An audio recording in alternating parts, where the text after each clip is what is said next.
નમસ્કાર મિત્રો, આજે આપણે કાલનો જે ટેસ્ટ હતો એના સોલ્યુશન સ્વરૂપે આવ્યા છીએ.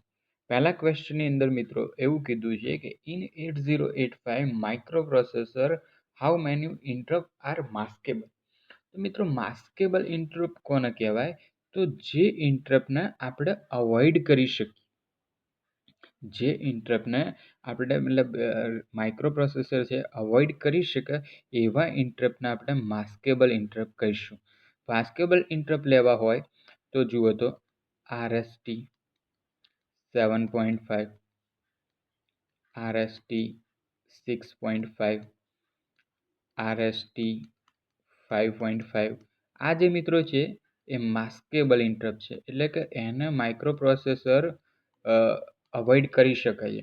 પણ ટ્રેપ જે છે એ નોન માસ્કેબલ છે, એના અવોઇડ કરી શકતો નથી. અને ચોથો એક INTR આ જે મિત્રો છે એ પણ માસ્કેબલ ઇન્ટરપ્ટ છે. તો ટોટલ તમને પ્રશ્ન પૂછ્યો છે કે in 8085 how many interrupts are maskable. તો કેટલા માસ્કેબલ ઇન્ટરપ્ટ છે? તો મિત્રો આન્સર આવશે તમારો 4 ઇન્ટરપ્ટ જે છે એ માસ્કેબલ છે. ક્લિયર મિત્રો? તો નેક્સ્ટ જઈએ છીએ આગળ. તો નેક્સ્ટ આપણે જોઈએ છે બીજા નંબરનો ક્વેશ્ચન.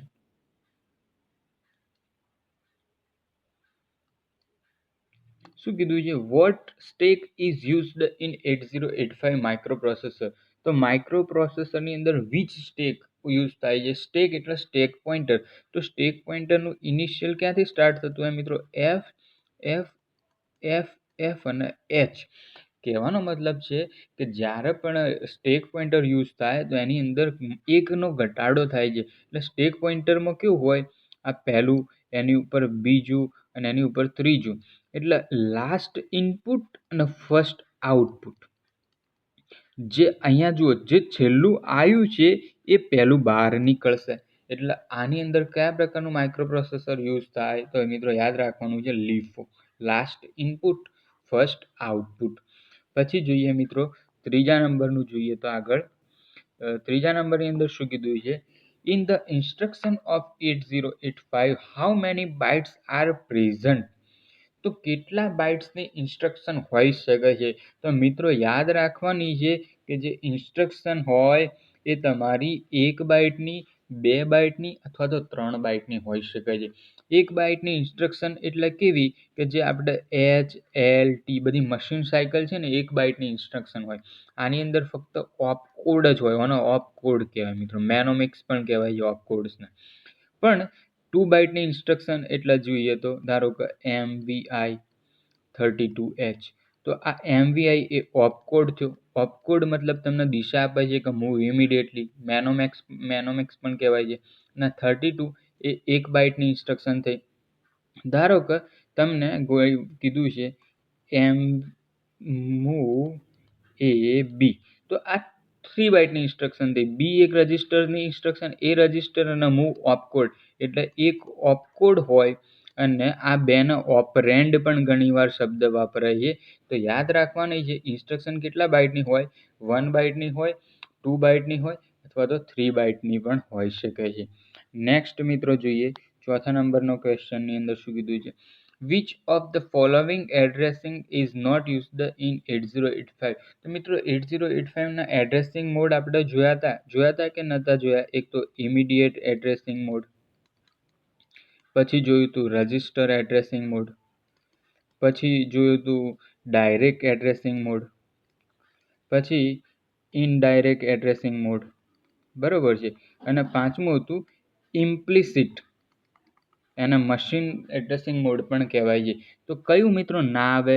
તો જુઓ આમાં ઇનડાયરેક્ટ મોડ આવી જાય છે, ઇમિડિયેટ આવી જાય છે, રજિસ્ટર એડ્રેસિંગ મોડ આવી જાય છે, પણ રિલેટિવ એડ્રેસિંગ મોડ કાંઈ આવતો નથી. તો તમારો આન્સર આવશે રિલેટિવ એડ્રેસિંગ મોડ. નેક્સ્ટ મિત્રો જોઈએ which one of the following register of 8085 microprocessor is not a part of programming model. પ્રોગ્રામિંગની અંદર કયો ભાગ લેતું નથી? તો જો મિત્રો ઇન્સ્ટ્રક્શન રજિસ્ટર જેની અંદર ઇન્સ્ટ્રક્શન સ્ટોર હોય એ તો પ્રોગ્રામિંગની અંદર ભાગ લે. મેમરી એડ્રેસ રજિસ્ટર, જેની અંદર એડ્રેસ હોય મેમરીનું, એ પણ મિત્રો ભાગ લે. ટેમ્પરરી ડેટા રજિસ્ટર એ નેક્સ્ટ જે ડેટા છે એને સ્ટોર કરવા માટે યુઝ થાય, એ પણ રહે. પણ સ્ટેટસ રજિસ્ટર જે છે એ તમારો આન્સર આવશે, કારણ કે સ્ટેટસ રજિસ્ટર રહ્યો એ પ્રોગ્રામિંગમાં ભાગ નહીં લેતું. સ્ટેટસ રજિસ્ટર શું કરે છે, જે રિઝલ્ટ આવે છે એને મિત્રો સ્ટોર કરે છે. તો શું આન્સર આવશે? સ્ટેટસ રજિસ્ટર છે એ પ્રોગ્રામિંગની અંદર ભાગ લેતું નથી, એટલે સ્ટેટસ રજિસ્ટર આન્સર આવશે તમારો.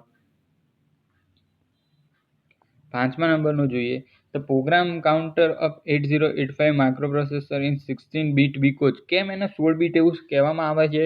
કારણ કે એની અંદર 16 એડ્રેસિંગ લાઇન હોય છે. અહીંયા જુઓ તો બરાબર છે. દેર ઇઝ 16 એડ્રેસિંગ ટાઈમ્સ પણ લઈ શકીએ, લાઇન પણ લઈ શકીએ, બરાબર છે. તો મિત્રો યાદ રાખવાનું છે, તો એડ્રેસિંગ લાઇન 16 બીટની હોય છે, એટલા માટે એને 16 બીટનું કહેવામાં આવે છે, કારણ કે 16 એડ્રેસિંગ લાઇન હોય છે. પછી એ ડાયનેમિક મેમરી એક્સેસ ટ્રાન્સફર રિપ્લાયસ. પ્રશ્ન પૂછ્યો છે, એ ડાયનેમિક મેમરી એક્સેસ ટ્રાન્સફર રિપ્લાયસ. તમને ક્વેશ્ચન છે કે ઓપ્શન આપે છે, direct transfer of data between memory and accumulator, direct transfer of data between memory and input output device without the use of microprocessor. બરાબર છે. તો જ્યારે પણ ડીએમએ કંટ્રોલર યુઝ થાય છે, ડાયનેમિક મેમરી એક્સેસ યુઝ થાય છે, ત્યારે શું પ્રોસેસ થાય છે કે જે ઓપરેશનની સ્પીડ વધી જાય છે. અને ઓપરેશનની સ્પીડ ક્યારે વધે કે જ્યારે માઇક્રોપ્રોસેસરનો યુઝ કર્યા વગર મેમરી અને ઇનપુટ આઉટપુટ ડિવાઇસની અંદર ટ્રાન્સફર થાય. તો એ એનો આન્સર આવશે મિત્રો. નેક્સ્ટ જોઈએ તો hand shaking mode of transfer. બરાબર છે. તો hand shaking mode of transfer એ મિત્રો એક તમારો થિયરિકલ ક્વેશ્ચન છે, એનો આન્સર આવશે સિંક્રોનાઇઝ ડેટા ટ્રાન્સફર. બરાબર છે. પછી નેક્સ્ટ 10મા નંબરનું કીધું છે, in 8085 the address of new instruction. બરાબર છે. Is executed is stored in ખાલી જગ્યા. બરાબર. નવી એડ્રેસ જે છે એનું લોકેશન કઈ જગ્યાએ હશે? તો એનું લોકેશન મિત્રો નવું જે નેક્સ્ટ ઇન્સ્ટ્રક્શનનું લોકેશન છે એ પ્રોગ્રામ કાઉન્ટરમાં સ્ટોર થાય છે. એટલે તો આપણે કહીએ છીએ કે દરેક વખતે પ્રોગ્રામ કાઉન્ટર +1 થાય છે. પ્રોગ્રામ કાઉન્ટર શું કરે છે કે હાલ ધારો કે 0000 છે, તો જેવી નેક્સ્ટ ઇન્સ્ટ્રક્શન આવશે 0001 થઈ જશે, 0002 થઈ જશે. યાદ રાખવાનું છે, +1 કોણ થાય છે? તો માઇક્રોપ્રોસેસરની અંદર પ્રોગ્રામ કાઉન્ટર થાય છે. ક્લિયર મિત્રો? નેક્સ્ટ જોઈએ, how many different mode of universal shift register operate. તો આ મિત્રો આગળ પણ ક્વેશ્ચન આવી ગયો છે કે યુનિવર્સલ શિફ્ટ રજિસ્ટર કેટલા પાર્ટની અંદર ઓપરેટ થાય? તો 4 પ્રકારની અંદર યુનિવર્સલ શિફ્ટ રજિસ્ટર ઓપરેટ થાય. એક તો છે પીસો, બીજું છે પીપો, ત્રીજું છે સીસો, આ તો મિત્રો આવડવું જોઈએ, અને ચોથું છે સીપો. આ તમને યાદ આવવું જોઈએ. Parallel input, serial output, parallel input, parallel output, serial input, serial output, અને સિરિયલ ઇનપુટ અને પેરેલલ આઉટપુટ. બરાબર છે. તો આ આન્સર આવશે. કેટલા મોડ છે? તો 4 મોડ હોય છે માઇક્રોપ્રોસેસરની અંદર. બરાબર છે. શિફ્ટ રજિસ્ટરની અંદર. તો રેટ ઇન્સ્ટ્રક્શન જ્યારે પણ એક્ઝિક્યુટ થાય છે, આ એક થિયરિકલ ક્વેશ્ચન છે મિત્રો, કે રેટ ઇન્સ્ટ્રક્શન યુઝ થાય છે એ કહેવાય ને, રેટ એટલે કંઈ મશીન ઇન્સ્ટ્રક્શન હોય છે.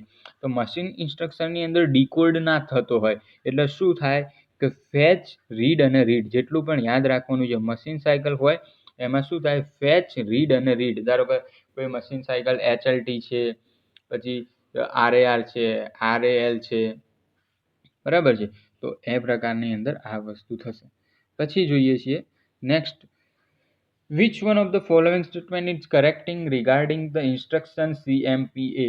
CMP એટલે કમ્પેર યાદ રાખવાનું છે. સી અને એ એટલે શું આવે મિત્રો? એક્યુમ્યુલેટર આવે. જુઓ, CMP એટલે કમ્પેર અને એ એટલે શું આવે મિત્રો? એક્યુમ્યુલેટર. તો શું કીધું છે કે compare accumulator with register A, compare accumulator with memory, compare accumulator with register H, અને compare this instruction does not exist, એવું કીધું છે. તો which of the following statement is correcting regarding instructing CMPA? તો એનો આન્સર આવશે compare accumulator with register A. બરાબર છે. નેક્સ્ટ મિત્રો જઈએ છીએ. The instruction JNC 16-bit jump not carry refer to jump to 16-bit address if. તો એનો આન્સર મિત્રો આવે છે કેરી ફ્લેગ રીસેટ. શું આન્સર આવશે? આ જે છે ને એ મિત્રો જમ્પ એન્ડ એ પ્રકારની ઇન્સ્ટ્રક્શનનો એક સેટ છે. તો JNC jump not if carry 16-bit refer to jump 16-bitની અંદર ક્યારે જમ્પ થશે ડેટા? તો કેરી ફ્લેગ રીસેટ એટલે કે કેરી ફ્લેગ જે છે એ રીસેટ એટલે કેટલો હશે? 0 હશે. બરાબર છે. તો કેરી જો નોટ કેરી એનસી એટલે કેરી કેટલી થઈ જાય? 0 થઈ જાય. તો જમ્પ થશે. JNC ને છૂટું પાડો મિત્રો. JNC નોટ કેરી હોય તો જમ્પ થશે. તો અંદર પૂછ્યું છે શું? જમ્પ ક્યારે થશે? તો કેરી ફ્લેગ રીસેટ. રીસેટ એટલે 0 હોય. આ મિત્રો આવી રીતે ડીકોડ કરવાની છે ઇન્સ્ટ્રક્શનને. શું કીધું છે કે among the given instruction one which affect the maximum number of flag. કઈ ઇન્સ્ટ્રક્શન જે સૌથી વધુ ફ્લેગને ઇન્ફેક્ટ કરશે? તો ઇફેક્ટ કરશે XRRA ફ્લેગ. કેમ? કારણ કે એની અંદર જે ઇન્સ્ટ્રક્શન જે સાયકલ છે એ સૌથી વધુ યુઝ થાય છે. બરાબર છે. એ રોટેટ કરશે એક્યુમ્યુલેટરને એટલા માટે, સોરી ડેટાને એટલા માટે.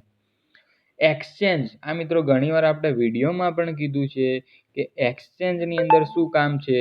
તો DE અને HL પેરના ડેટાને ઇન્ટરચેન્જ કરી દે. તો કયો આન્સર આવશે? તો DE અને HL પેરના ડેટાને ઇન્ટરચેન્જ કરે એટલે આન્સર આવશે તમારો C. ક્વેશ્ચન જોઈએ next. Direction flag is used મતલબ વિથ. ડાયરેક્શન ફ્લેગ આપણે હાલ કીધું ને કે ઇફ જમ્પ નોટ કેરી કે જમ્પ કેરી. તો આ જે ઇન્સ્ટ્રક્શન એને સ્ટ્રિંગ ઇન્સ્ટ્રક્શન કહેવાય છે મિત્રો. તો યાદ રાખવાનું છે કે ડાયરેક્શન ફ્લેગ કઈ જગ્યાએ યુઝ થાય છે? તો સ્ટ્રિંગ ઇન્સ્ટ્રક્શનની અંદર યુઝ થાય છે. તો આઉટપુટ પિન્સ મિત્રો અહીંયા ઘણા લોકોને લોચા પડે છે. પહેલી વસ્તુ જોવાની છે કે ટોટલ પિન્સ કેટલી હોય? તો 40. અને આઉટપુટ પિન્સ કે તો આવશે 27.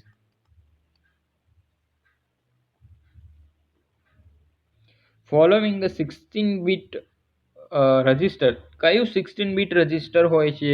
તો મિત્રો એક્યુમ્યુલેટર 8 બીટનું હોય, બી રજિસ્ટર પણ 1 બીટનું હોય, સી રજિસ્ટર પણ 1 બીટનું હોય, પણ સ્ટેક પોઇન્ટર અને પ્રોગ્રામ કાઉન્ટર એ બંને કેટલા બીટના રજિસ્ટર હોય? તો 16 બીટના રજિસ્ટર હોય. સાથે એડ્રેસ લાઇન છે 8085માં એ પણ કેટલા બીટની હોય? 16 બીટની હોય. આ બધું એકવાર 8085નો આર્કિટેક્ચરનું ફિગર જોઈ લેજો. એની અંદર આ વસ્તુ જુઓ, કૌંસમાં લખી હતી કે 8, 16 એ આંકડા લખ્યા છે. એ શું લખ્યા છે? આના બીટ લખ્યા છે. તેની અંદર કયું બીટ યુઝ થશે. પછી જુઓ, the register which hold the information about nature of result. રિઝલ્ટનું નેચર જાણવા મિત્રો કયો ફ્લેગ યુઝ થાય? આ આખી થિયરી ચલાવી છે કે રિઝલ્ટનું નેચર જાણવું હોય તો એના માટે કેરી ફ્લેગ યુઝ થાય છે. આપણે જોઈ હતી કે કેરી જવાબ 0 હોય, નોન 0 હોય. આપણે આ પ્રકારની ફિગર ડ્રો પણ કરી હતી તમને ખબર હોય તો, કે પેરિટી ફ્લેગ, ઇવન ફ્લેગ, પછી ઓક્ઝિલરી કેરી માટે હતું સાઇન 0, પછી પોઝિટિવ નેગેટિવ. બરાબર છે. તો કેરી ફ્લેગની અંદર રિઝલ્ટ પ્રશ્ન શું પૂછે છે? Which hold the information nature of result. એકલો રિઝલ્ટ કઈ જગ્યાએ સ્ટોર થાય? તો આન્સર એક્યુમ્યુલેટર આવે. પણ પ્રશ્ન પૂછશું છે નેચર ઓફ રિઝલ્ટ એટલે રિઝલ્ટ કેવું છે, રિઝલ્ટની પ્રકૃતિ જાણવી હોય તો શું આન્સર આવશે? Flag register. તો ફ્લેગ રજિસ્ટર તમારો રાઈટ આન્સર થશે. When referring to instruction word mnemonics. બરાબર છે. મેનોમોનિક્સ ઇઝ. મેનોમોનિક્સ શું છે મિત્રો? ઓપકોડ. મેનોમોનિક્સને ફરી શું લખી શકીએ? ઓપકોડ. ઓપકોડ શું ડિનોટ કરે છે? તો એ તમને પ્રોસેસ કહેશે કે ધારો કે મૂવ આ લખ્યું છે તો આ મૂવ છે ને એને મેનોમોનિક્સ અથવા તો ઓપકોડ કહેવાય. એ શું કહેવાય કે કોપી કરી દો ડેટાને. બરાબર છે. તો એની અંદર શું કહે છે કે short abbreviation for the operation to be perform. કયું ઓપરેશન પરફોર્મ કરવાનું છે એ કોણ કહેશે? તો આ મેનોમોનિક્સ છે એ કહેશે. પછી જોઈએ મિત્રો મિત્રો 22મો ક્વેશ્ચન જે છે એ કેન્સલ છે, એ નથી કરતા. આપણે 23મો ક્વેશ્ચનની અંદર કીધું છે કે ઇન 8085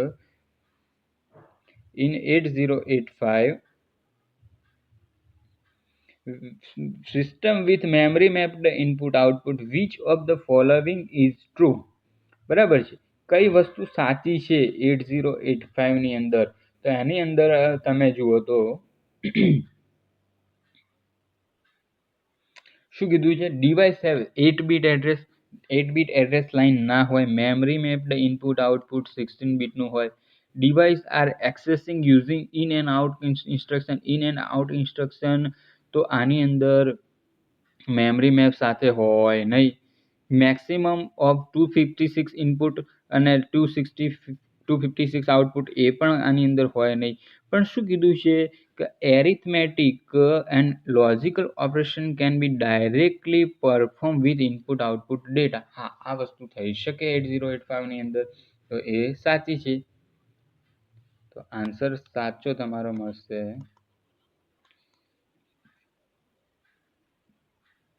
પછી જોઈએ મિત્રો, આની અંદર છે મિત્રો 23માં અંદર પણ થોડી ક્વેરી હતી. આપણે ક્વેશ્ચન શું પૂછે છે કે consider the following statement ALU. તો ALU ની અંદર કયા કયા ક્વેશ્ચન સાચા છે? એકચ્યુઅલી આ થોડો ક્વેશ્ચન જે છે એની અંદર એવું કીધું છે, આના ઓપ્શન હું અહીંયા લખી દઉં છું. A option, B option, C option અને D ઓપ્શન. તો મિત્રો 5 થી 6 માર્ક્સ તમારા એમને માઇનસ છે, એટલે જે તમારો 44 માર્ક્સના ક્વેશ્ચન હતા એટલે ગણી લો ને 35 જેટલા માર્ક્સના જ તમારા પેપર હતું એમ સમજીને ચાલજો. એ ઓપ્શનમાં કીધું છે 1, 2, 3 અને 4. બી ઓપ્શનની અંદર કીધું છે કે 1, 2 અને 3. સી ઓપ્શનમાં કીધું છે કે 1 અને 2 અને ડી ઓપ્શનમાં કીધું છે કે 3 અને 4. તો ALU નું કામ શું છે? એરિથમેટિક અને લોજિકલ યુનિટ શું કરે છે? તો એરિથમેટિક ઓપરેશન તો કરે કે ના કરે? તો એના માટે તો એક કામ જ, એનું કામ જ એ છે મિત્રો. પછી છે કમ્પેરિઝન. કમ્પેરિઝન પણ એરિથમેટિકની અંદર આવી કે ના આવી મિત્રો? કમ્પેરિઝન એરિથમેટિકની અંદર આવી કે ના આવી? કારણ કે XOR ઇન્સ્ટ્રક્શન આપણે યુઝ કરીએ છીએ ને એરિથમેટિક તરીકે. પણ communicate with input output device, આ ALU નું કામ નથી મિત્રો. આ માઇક્રો પ્રોસેસર કીધું હોત તો આ બધા જ ઓપ્શન આન્સર આવત. પણ કોમ્યુનિકેશન કરવાનું તો કામ કોનું છે? SID અને SOD પિનનું. પછી જે કીપ વોચ ઓન સિસ્ટમ, કોઈ પણ સિસ્ટમ પર નજર રાખવાનું કામ કોનું છે? તો માઇક્રો પ્રોસેસરનું છે. તો ક્લિયર મિત્રો, આનો આન્સર આવશે સી, કે એરિથમેટિક અને લોજિકલ એટલે ALU તો ગણિતીય ઓપરેશન કરશે અને કમ્પેરિઝન કરશે. પછીનો ક્વેશ્ચન જોઈએ, 24મા નંબરનો ક્વેશ્ચન છે રેડી પિન ઓફ. આની અંદર એક મિસ્ટેક મિત્રો ના કહી શકાય, પણ અહીંયા છે ને આ ઓફ છે ને એ 0 ડિનોટ કરે છે. કે જો રેડી પિન 0 હોય તો માઇક્રો પ્રોસેસર શું ઇન્ડિકેટ કરે છે? તો માઇક્રો પ્રોસેસર ઇન્ડિકેટ કરે છે વેઇટ સ્ટેટ. આ ઘણાને કદાચ આના કારણે પણ બની શકે કે તમે કન્ફ્યુઝ થયા હોય, તો આ ધ્યાન રાખજો કે જો રેડી પિન 1 આવે એટલે કે હાઈ હોય, 1 ની જગ્યાએ જો હાઈ શબ્દ વાપર્યો, that means the micro processor is ready. શેના માટે? કોમ્યુનિકેશન માટે. Ready for communication. બટ તમને એવું કીધું છે કે રેડી પિન જો લો અથવા તો 0 હોય તો ધેટ મીન્સ શું કહે છે કે micro processor is not ready. Ready નથી એટલે કઈ કન્ડિશનમાં છે? તો હોલ્ડ કન્ડિશનમાં અથવા તો વેઇટ કન્ડિશનની અંદર. તો આન્સર આવશે સી. તો આ થોડા મિત્રો કન્ફ્યુઝિંગ પ્રકારના એટલા MCQs લાયા હતા જેથી તમને થોડું હાર્ડ લેવલ હોય તો તૈયારી વધારવાનો સમય મળે. A bus connected between the CPU and main memory that transfer of information between main memory and CPU. બરાબર છે. તો કઈ બસ છે?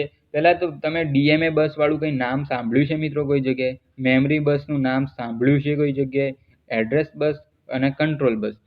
તો a bus connected between the CPU and main memory that permit transfer of information between main memory and CPU.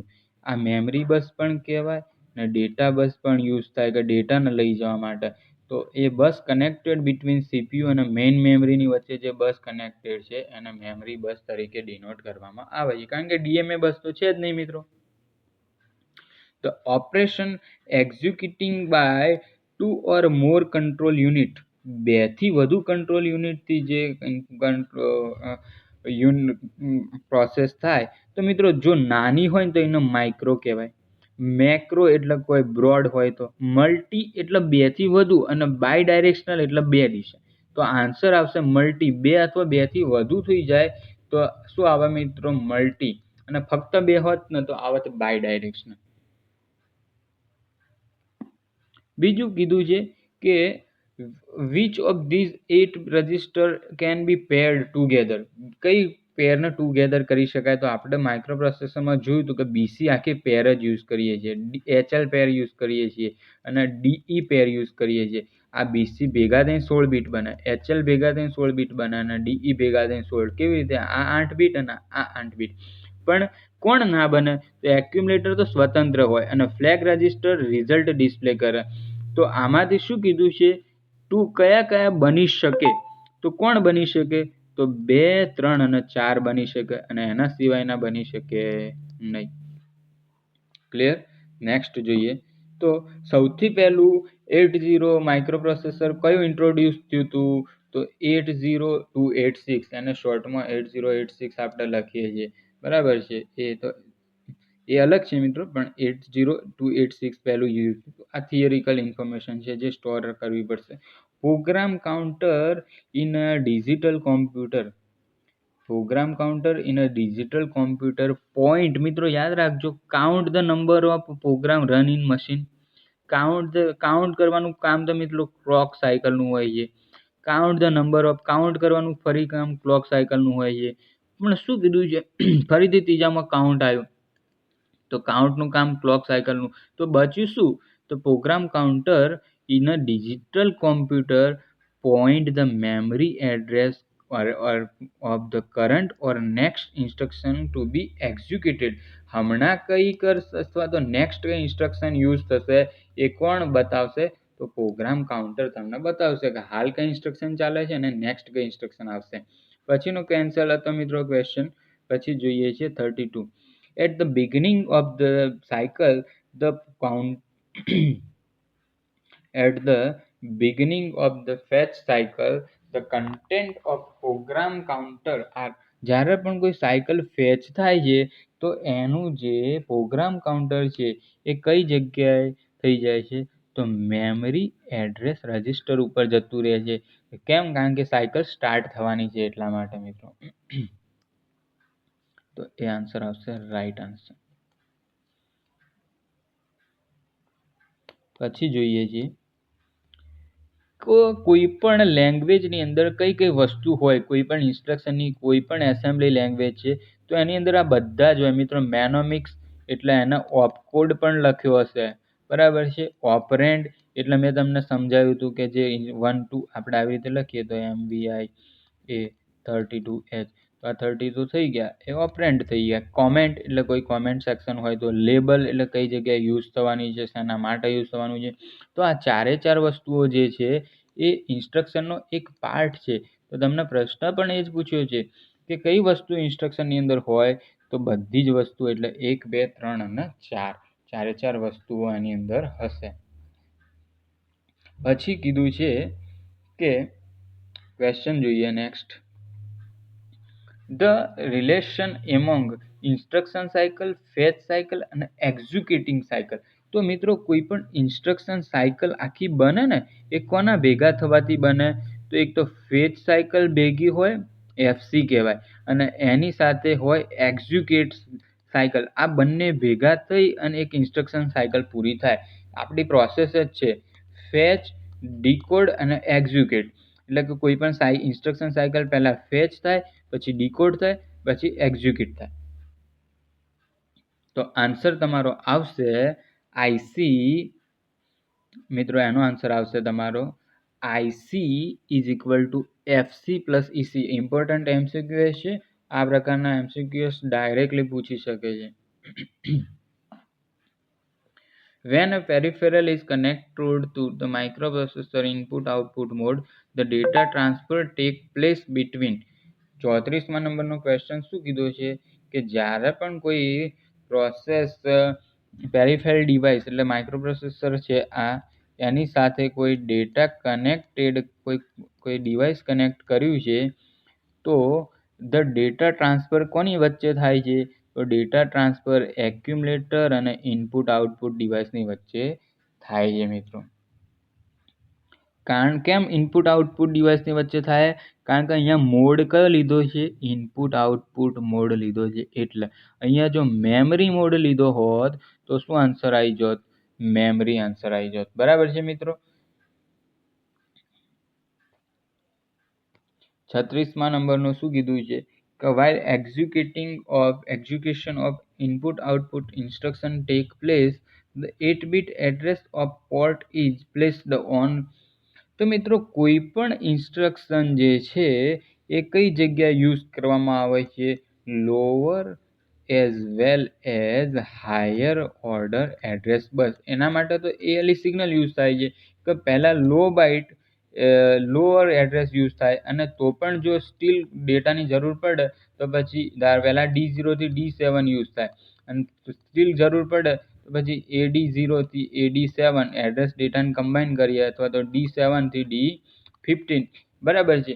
આપણે ખબર છે કે કોઈ પણ વસ્તુમાં કેવું હોય પહેલાં પોલીસથી કામ ચલાવાય પોલીસથી કામ ના થાય તો પછી પેલી કંપનીઓ આવે CRPFની ને અને છેલ્લે પછી ના થાય તો આપણે આર્મી છે કમાન્ડો ફોર્સિસ છે એને બોલાવીએ એ પ્રકારની જરૂર છે લોઅરથી હાયર જઈએ. પછી મિત્રો નેક્સ્ટ એક ક્વેશ્ચન છે ક્વેશ્ચન શું કીધું છે કે which of the following circuit transmit two message simultaneously in one direction. મિત્રો યાદ રાખજો જો વન ડાયરેક્શનની અંદર સિમ્યુલેટલી ટુ જાય ને તો આપણે ચેનલનું યાદ રાખવાનું આવું ચેનલનું બોક્સ આવે છે. બરાબર છે. તો એક ડાયરેક્શનની અંદર સિમ્યુલેટલી જાય એને કહેવાય ડિપ્લેક્સ અને જો બંને ડાયરેક્શનની અંદર બંને દિશામાં જઈ શકતા હોય તો એને કહેવાય ડુપ્લેક્સ. આપણે આ કોમ્યુનિકેશન સિસ્ટમનો એક પાર્ટ છે. તો ડુપ્લેક્સ શું ને કહેવાય આપણે મોબાઈલનું જે છે ને એને કહેવાય ડુપ્લેક્સ. જુઓ સમજી લઈએ. પહેલાં તો એક વ્યવસ્થિત ઇરેઝ કરી દઈએ છીએ.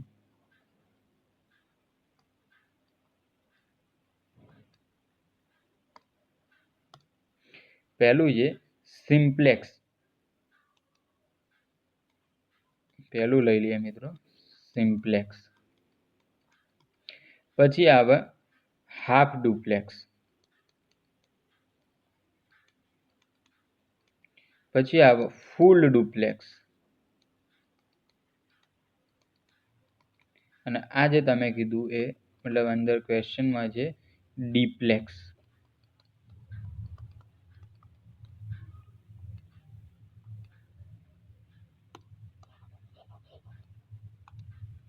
છે ડીપ્લેક્સ. હવે દરેકનું સમજે સિમ્પ્લેક્સ એટલે ટીવી રેડિયો એની અંદર શું હોય કે એક વેનું કોમ્યુનિકેશન હોય તમારે ખાલી સાંભળે જવાનું તમારે કોઈ જવાબ સામે તમે આપી શકો નહીં. હાફ ડુપ્લેક્સ એટલે કે જે વોકી ટોકી હતી વોકી ટોકીની અંદર કેવું હતું તમે ઓવર એન્ડ આઉટ એક કે પછી સામે પેલો બોલે તો બીજાને સંભળાય એટલે એક સમય એક જ બાજુ સિસ્ટમમાં ટ્રાન્સમિશન થઈ શકે. એક ટ્રાન્સમીટર એક વખતે ટ્રાન્સમીટર રિસીવરને મોકલી શકે અને એક ટાઈમે રિસીવર ટ્રાન્સમીટરને મોકલી શકે તો એ હાફ ડુપ્લેક્સ. ફૂલ ડુપ્લેક્સ એટલે મોબાઈલની અંદર તમે બોલો તો તરત સામેવાળાને સંભળાય સામેવાળો તરત બોલો તો તમને સંભળાય એટલે ફૂલ ડુપ્લેક્સ સિસ્ટમ થઈ ગયું. અને ડીપ્લેક્સ એટલે ડીપ્લેક્સમાં કેવું હોય કે એક સાથે બે લોકો ટ્રાન્સમિટ કરી એક સિમ્યુલેટલી એટલે એક જ દિશામાં વન ડાયરેક્શનની અંદર જ કરી શકી તો એનો આન્સર આવશે ડીપ્લેક્સ. તો આનો રાઈટ આન્સર આવશે ડીપ્લેક્સ. નેક્સ્ટ જોઈએ A microprocessor ALU is a માઇક્રોપ્રોસેસરની અંદર ક્વેશ્ચન કર્યો છે કે માઇક્રોપ્રોસેસર શું છે તો microprocessor ALU is an control unit of a single chip, memory on a single chip, register use with input output device on a single chip અને register unit અને control unit on a single chip. તો micro processor પોતે એક તો single chip જ હોય છે, એટલે એક આન્સર. પછી શું હોય છે એની અંદર રજિસ્ટર હોય છે કે નહીં હોતા? હોય છે, BCDE HL. તો શું આન્સર આવશે? પહેલું તો આવે નહીં એકલું, કારણ કે ઓનલી કંટ્રોલ યુનિટ તો નથી, ઓનલી મેમરી પણ નથી, રજિસ્ટર પણ છે પણ એની અંદર ઇનપુટ આઉટપુટ ડિવાઇસ એકલા નથી, સાથે મેમરી પણ છે, એટલે કમ્બાઈન શું શબ્દ વપરાય? કંટ્રોલ. સૌથી વધુ ઇફિશિયન્ટ આન્સર ડી છે. એટલે આન્સર બધા સાચા છે પણ સૌથી સફિશિયન્ટ હોય બધી એ પહેલો કરવો પડે આપણે એમસીક્યુની અંદર. તો ALE signal is made high. ALE signal શેના માટે હાઈ કરવામાં આવે છે? તો ALE સિગ્નલ હાઈ કરવા પાછળનું કારણ શું છે? તો એનેબલ ડેટા બસ. શું કરવા માટે? એનેબલ ડેટા બસ, એટલે કે ડેટા બસને એનેબલ કરવા માટે used as lower address bus. તો જ્યારે ALE સિગ્નલ ઓન કરું છું તો જ્યારે મતલબ બરાબર છે, અને જ્યારે ડિસેબલ કરું છું તો બરાબર છે ડેટા ઓફ થઈ જાય છે.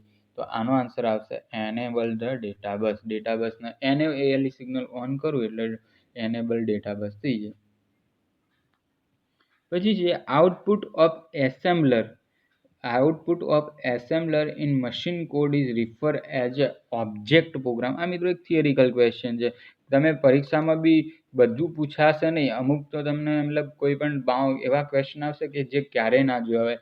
તો એવા ક્વેશ્ચન વિશે કોઈ પણ છોડછાડ કર્યા વગર એને સુખ શાંતિ પ્રણામ કરી અને આમાંથી બહાર નીકળી જવાનું, નહીં તો પોસિબિલિટી એવી છે કે માર્ક્સ ગુમાવશો. બરાબર છે. તો નેક્સ્ટ જોઈએ, which one of the following statement for Intel 8085 is correct. બરાબર છે. કયો આન્સર સાચો છે?